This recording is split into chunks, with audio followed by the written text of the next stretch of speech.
and I was never that fond of academia. Trust me, it was a mutual feeling. In the real world, in the world as it actually lived and experienced by real people, the demand for human rights and human dignity, the longing for liberty and justice and opportunity, the hatred of oppression and corruption and cruelty, this is reality.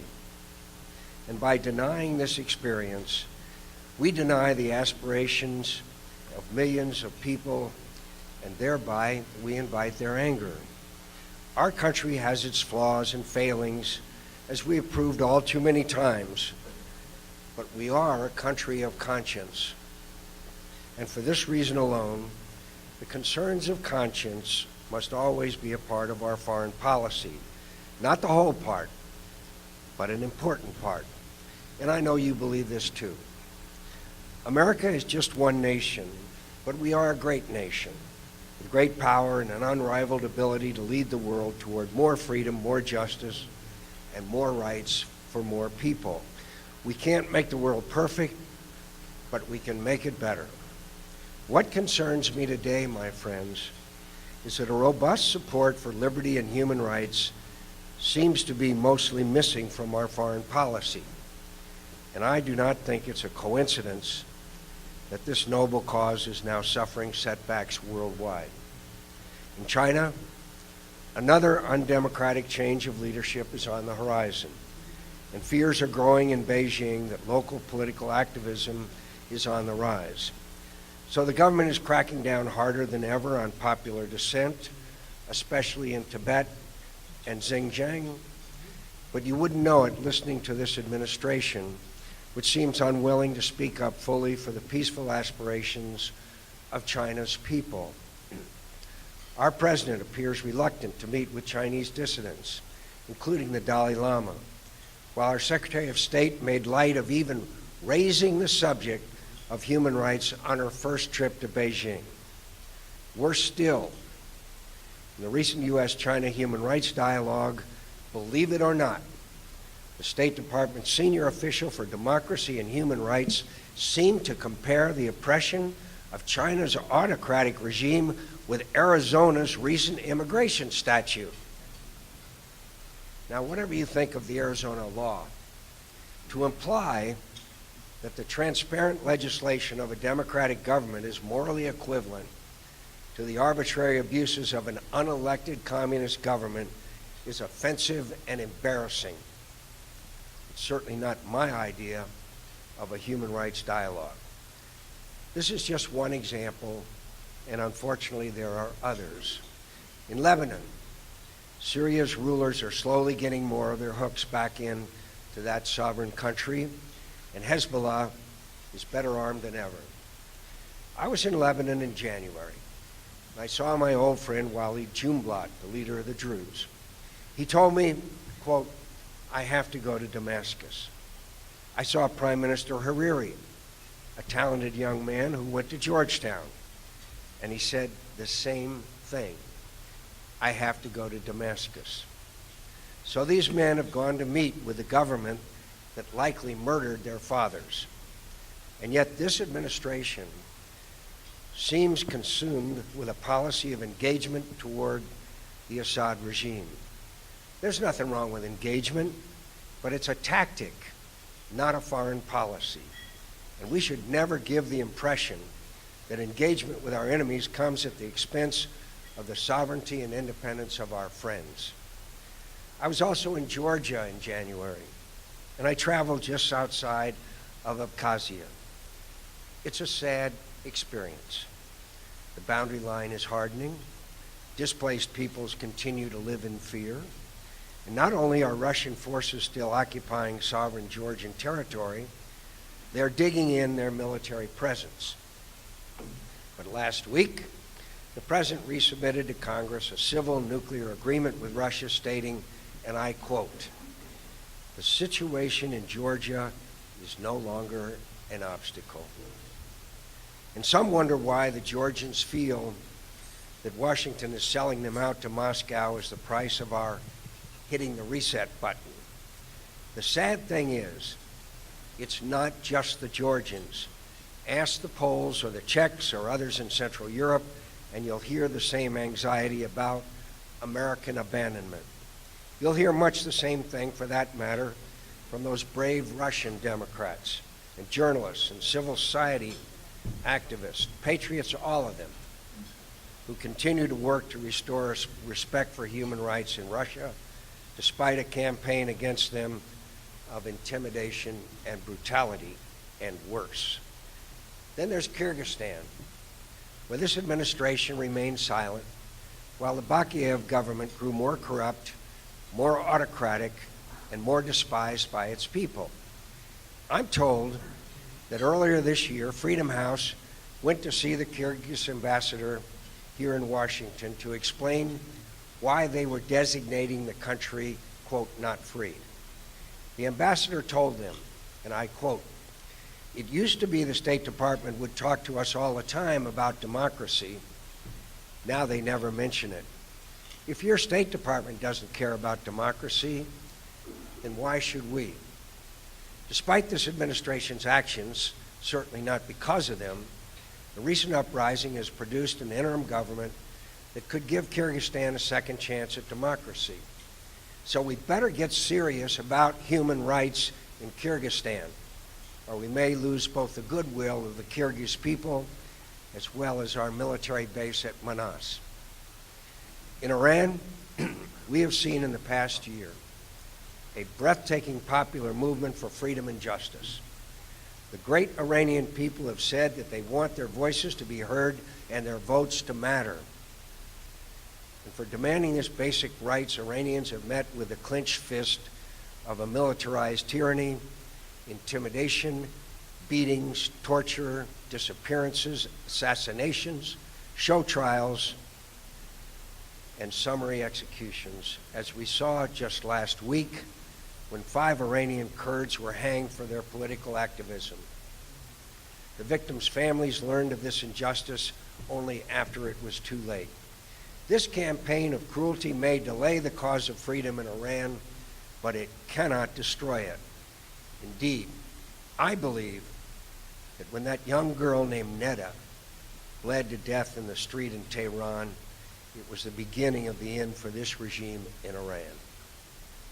I know that many in Iran view the American government with suspicion, and we should never provide our support where it is unrequested and unwanted.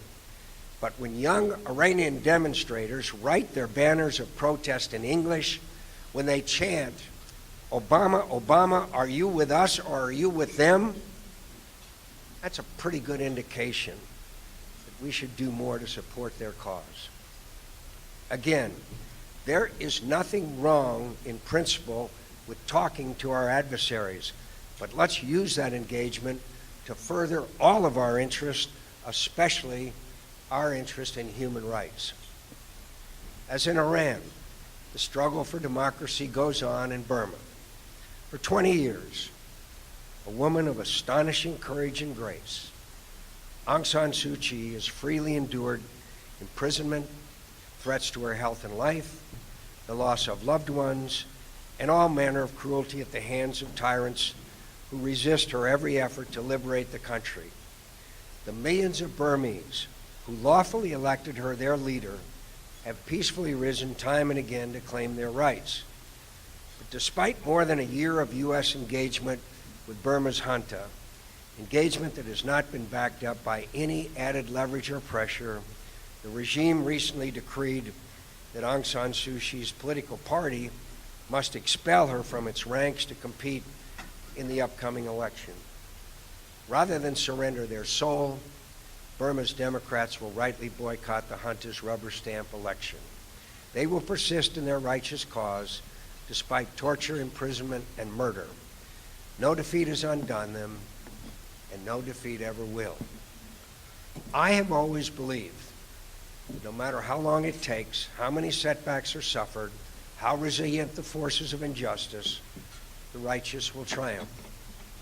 Wherever darkness prevails for a time and inflicts its terrible miseries on the innocent, be it Burma or Iran or North Korea or elsewhere, sooner or later, the light of human conscience will extinguish that dark forever. We won't all live to see it, but I cannot accept the day won't come eventually when a blessed generation will see the victory of justice in the last darkest corners of the world. Until then, America has an historic duty not only to voice our moral support for all who seek lives of peace and freedom, but also to devote our great power to further their just cause. So with Burma, we know where the junta banks its illicit money. We have legal authority to go after it, and we should do so immediately to put some real pressure behind our diplomacy. With Iran, we should identify the agents of the regime's oppression.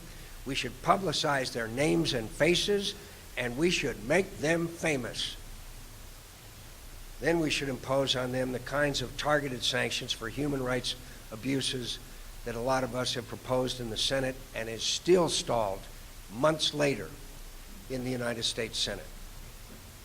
I would urge our president and his senior leaders to meet with dissidents of countries where darkness now reigns, so they can tell their stories and share their dreams.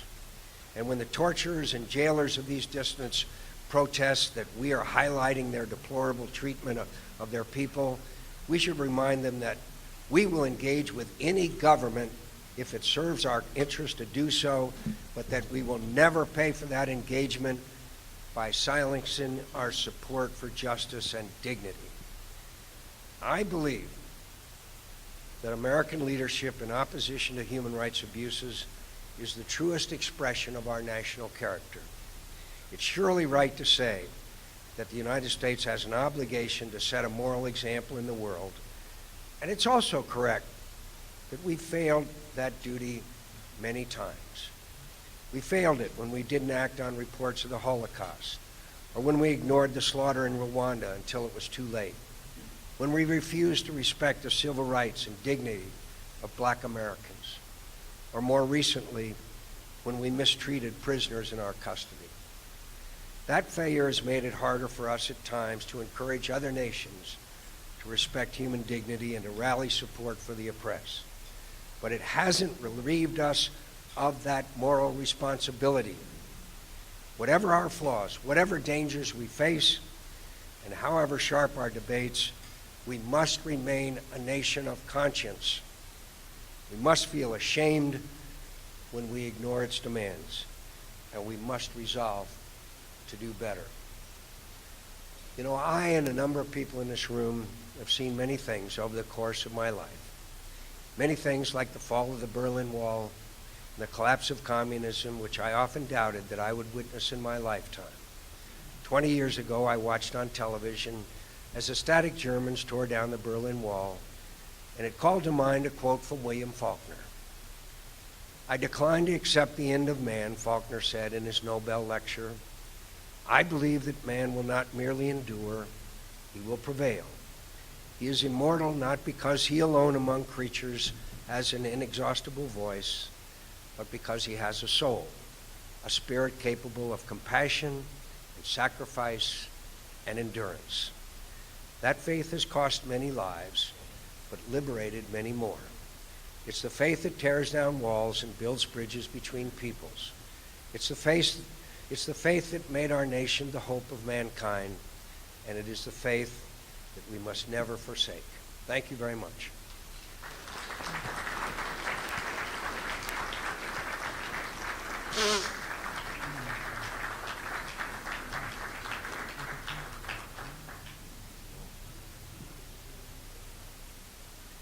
If you just raise your hand and, yes, sir.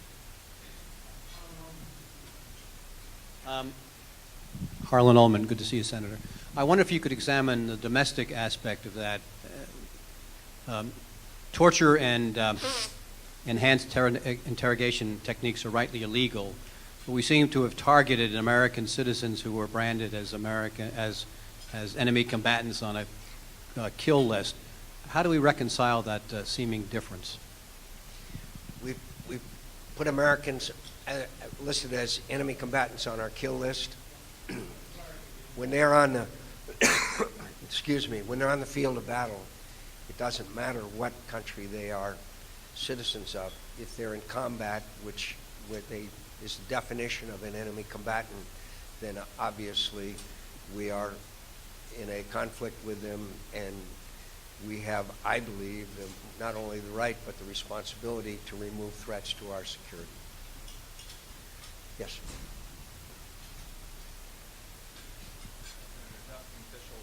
Fox News. What problems do you have, if any, with the new proposed START treaty, and do you think it's a problem or a mistake to declare how many weapons are in the U.S. nuclear arsenal? I don't think I would have disclosed the number. I'm not sure what's to be gained by it, but it doesn't bother me so much. I'll tell you what bothers me more than anything else, and that is the signing statement that the Russians made at the time of the START treaty being concluded.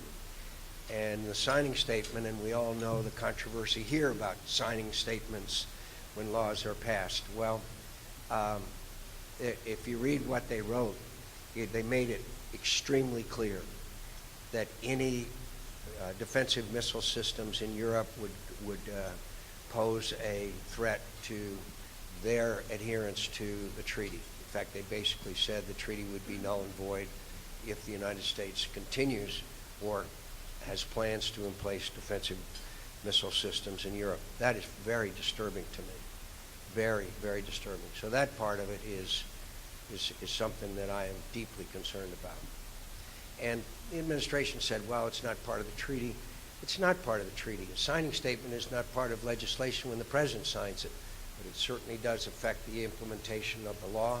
And this signing statement by the Russians, I think, can directly impact the Russian behavior, because if they chose to abrogate it because of our defensive weapon missiles, they'd say, well, we told you so when we signed the statement. Yes, sir. Yes, sir. Hello, Senator. Adam Nixon, Al Hura Television. I wanted to ask you about your visit to Lebanon and your meeting with Saad Hariri and Walid Jumblat.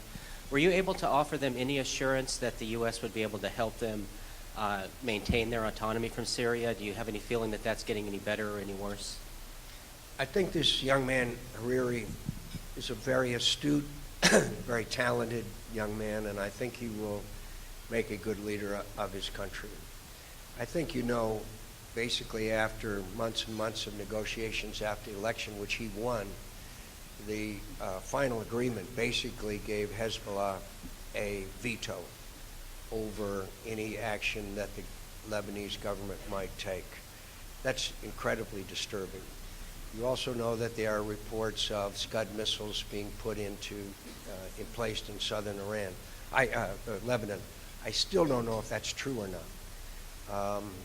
But there's very little doubt that the United Nations Security Council resolution that calls for the disarmament of Hezbollah, dictates it, is being totally ignored. So when you look at the facts on the ground, you can certainly see why Hariri is trying to accommodate to those facts on the ground, and the increasing influence of Syria as well as the Iranians in the region. Our help to the Lebanese army has been somewhat helpful, training and some equipment, but the Lebanese government and Hariri are very dissatisfied at both the level of it and the type of weaponry that they feel that they need. This, of course, comes into conflict with the Israelis, as you know, who would be very concerned about armaments that we provide to the Lebanese military falling into the hands of the Hezbollah. But I really believe that one of the really disturbing events was the final agreement of a coalition government that gave a terrorist organization its avowed intention is the extermination of the state of Israel, veto power over any action that their freely elected government might take.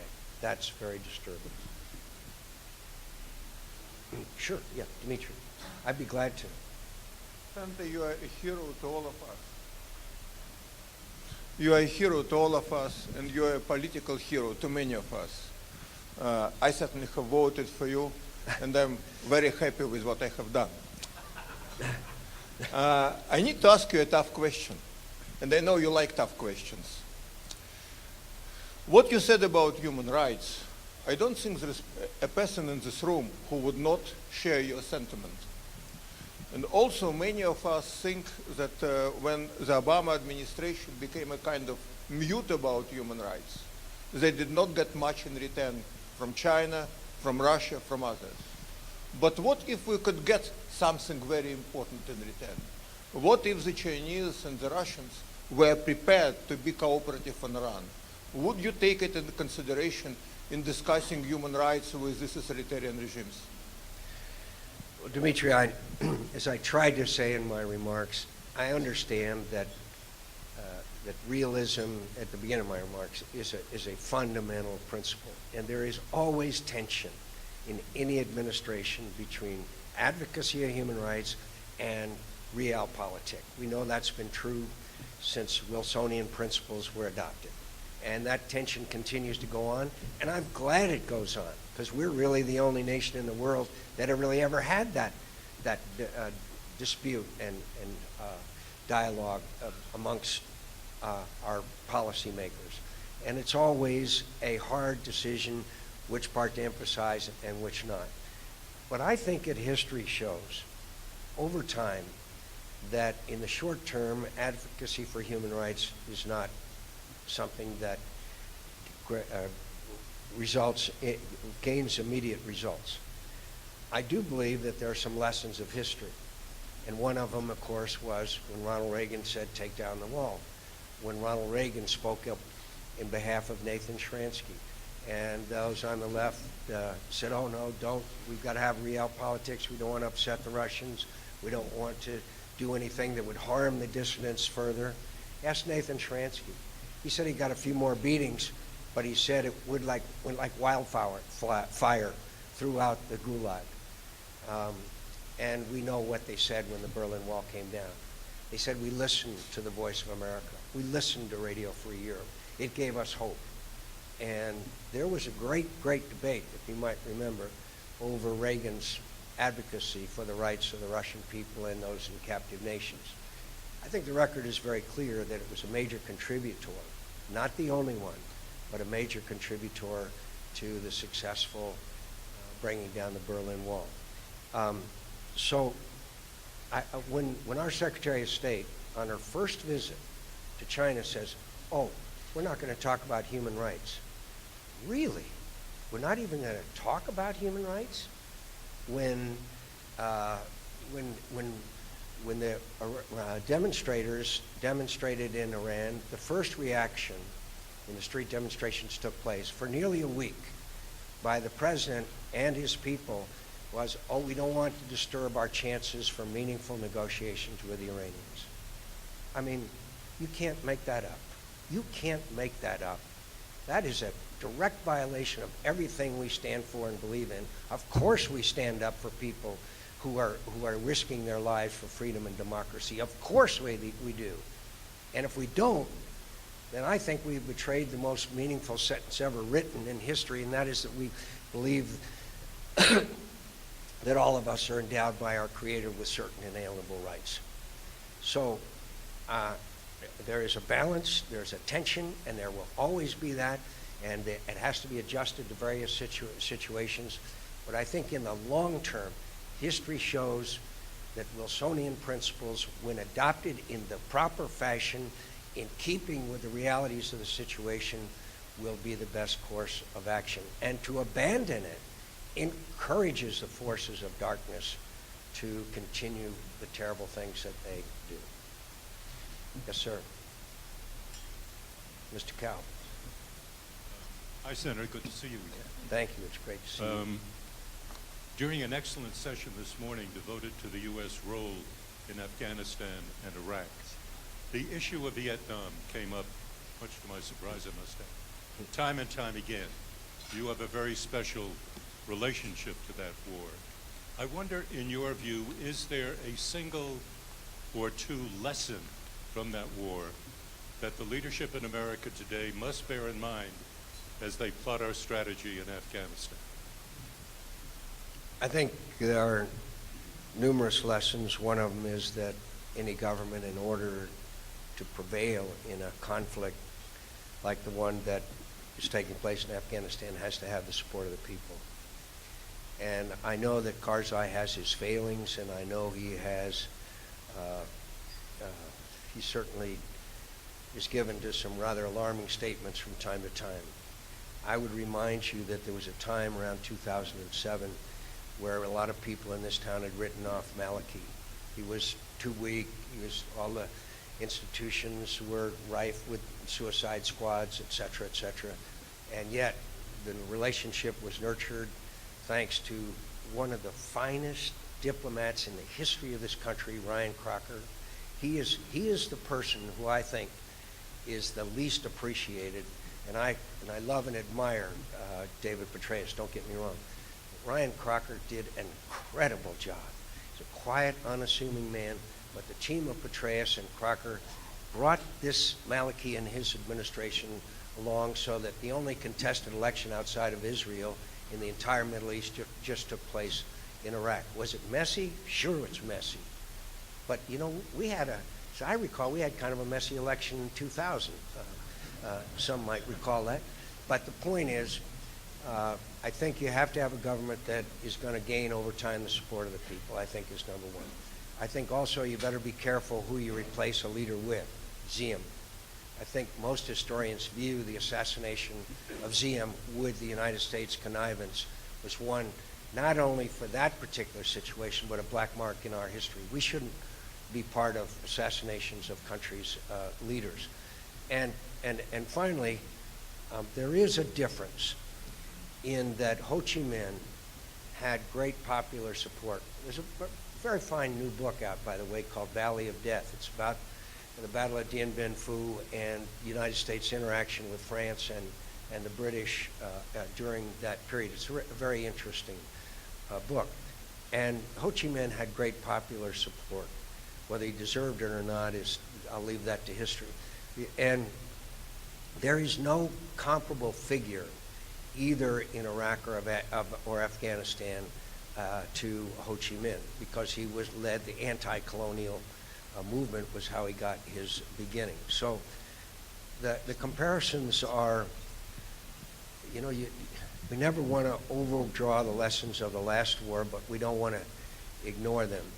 And finally, I would like to say that I love every American that served in my generation in Vietnam. I love them. I cherish them.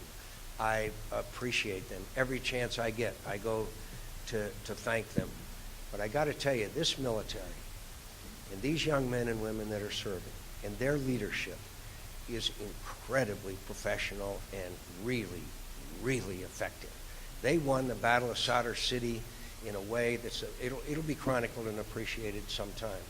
The integration of forces, the technology, the new capabilities that we have are just phenomenal. And I'm sorry for the long answer, Mr. Cal, but let me just say, the Battle of Fallujah, that many of you remember, they went house to house. We lost, I think, 86 Marines. Had to blow up ones that didn't. It was very much like the Battle of Hue. You just take the same kind of operation, put it in a different place at a different time. The Battle of Sadr City, they put surveillance, they cordoned off areas, they knew everything that was going on, and in the words of General Petraeus, they made them take a knee. Every time they put their heads up, they shot it off. I mean, it's an incredible, incredible operation. They carried out 3 million people in Sadr City. Incredible operation with the use of the best technology and the finest professional Army and Marine Corps that this nation has ever seen.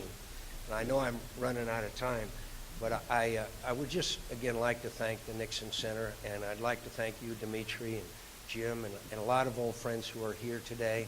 I still remember one of the happiest moments of my life was a wonderful event that President Nixon had for those of us who were returning POWs at the White House many, many years ago, and the warmth and affection that was bestowed on us was really remarkable. I often wish that same warmth and affection had been extended to all of my comrades who served in Vietnam, and I know we've spent a lot of time in recent years trying to make up for maybe the lack of appreciation and sometimes disrespect for those who fought and sacrificed in the Vietnam War. And I'm still proud to be one of them. Thank you, and God bless.